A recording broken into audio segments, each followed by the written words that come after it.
ایران پر اسرائیلی جارحیت، پاسداران انقلاب کے سربراہ عربی چیف سمیت اہم کمانڈوز اور 6 جوہری سائنسدان مارے گئے۔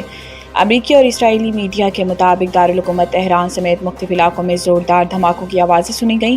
ایران کے سرکاری خبر رساں ادارے ارنا نے تصدیق کی ہے کہ تہران پر کیے گئے اسرائیلی حملوں میں مسلح افواج کے سربراہ میجر جنرل محمد باقری اور پاسداران انقلاب کے چیف کمانڈر میجر جنرل حسین سلامی جاں بحق ہو گئے ہیں۔ ایران کے جوہری سائنسدان محمد مہدی طہرانچی اور ایرانی ایٹمی توانائی تنظیم کے سابق سربراہ فریدون عباسی سمیت خاتم الانبیاء ہیڈ کوارٹرز کے کمانڈر میجر جنرل غلام علی راشد کی موت کی بھی تصدیق کر دی گئی ہے۔ خبر رساں ادارے رائٹرز کے مطابق اسرائیلی حملوں میں ایران کے 6 جوہری سائنسدان مارے گئے ہیں، جبکہ ایرانی سپریم لیڈر آیت اللہ علی خامنائی کے مشیر خاص کمانڈر علی شمخانی بھی شدید زخمی ہوئے۔ ایرانی سرکاری میڈیا کے مطابق اسرائیلی فضائی حملوں میں تہران کے رہائشی علاقوں کو نشانہ بنایا گیا، جس کے نتیجے میں 5 شہری جاں بحق اور 20 زخمی ہوئے ہیں۔ ایران پر اسرائیلی حملے میں ہمارا کوئی کردار نہیں، امریکہ کی وضاحت۔ جمعہ کی صبح اسرائیل نے ایران پر فضائی حملے کرتے ہوئے جوہری اور فوجی اہداف کو نشانہ بنایا۔ اسرائیلی وزیر دفاع نے اعلان کیا ہے کہ اسرائیل نے ایران پر پیشگی حملہ کر دیا، ملک میں ہنگامی حالت نافذ کر دی گئی ہے۔ اسرائیلی فوجی عہدیدار کے مطابق اسرائیل جوہری اور فوجی اہداف کو نشانہ بنا رہا ہے۔ اسرائیل نے ایران میں درجنوں مقامات کو نشانہ بنایا۔ ایران پر اسرائیلی حملے کے بعد امریکی وزیر خارجہ نے اپنے اہم بیان میں کہا کہ ایران پر اسرائیلی حملے میں امریکہ کا کوئی کردار نہیں۔ اسرائیل نے ایران کے خلاف یک طرفہ کارروائی کی۔ امریکہ وزیر خارجہ مارکو روبیو نے کہا ہے کہ ہم ایران کے خلاف حملوں میں ملوث نہیں، ہماری ترجیحی خطے میں امریکی افواج کا تحفظ ہے۔ اسرائیل نے ہم سے کہا کہ ایران کے خلاف کارروائی اپنے دفاع کے لیے ضروری تھی۔ انہوں نے کہا کہ ایران کو امریکی مفادات یا اہلکاروں کو نشانہ نہیں بنانا چاہیے۔ دوسری جانب امریکی ٹی وی کے مطابق امریکی صدر ٹرمپ نے کابینہ کا اجلاس طلب کر لیا ہے۔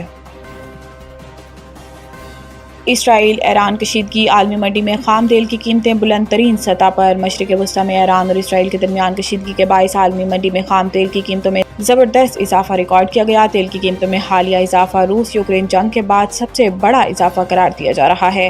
عالمی منڈی میں خام تیل کی قیمت میں 10% تک اضافہ ریکارڈ کیا گیا، جبکہ برنٹ کروڈ آئل کی قیمت میں 9.07% کا اضافہ ہوا، جس کے بعد قیمت $75.65 فی بیرل تک پہنچ چکی ہے۔ اسی طرح امریکی West Texas Intermediate crude oil کی قیمت میں بھی 9.45% کا اضافہ ہوا ہے اور اب یہ $70 فی بیرل پر فروخت ہو رہا ہے۔ عالمی تجزیہ کاروں کے مطابق ایران اور اسرائیل کے درمیان ممکنہ جنگ کی صورتحال اور مشرق وسطی میں عدم استحکام کے خطرات کے پیش نظر مارکیٹ میں بے یقینی کی فضا ہے، جس نے تیل کی قیمتوں کو اوپر کی جانب دھکیل دیا۔ ماہرین کا کہنا ہے کہ اگر کشیدگی میں کمی نہ آئی تو قیمتوں میں مزید اضافہ ممکن ہے، جس کے عالمی معیشت پر منفی اثرات مرتب ہو سکتے ہیں۔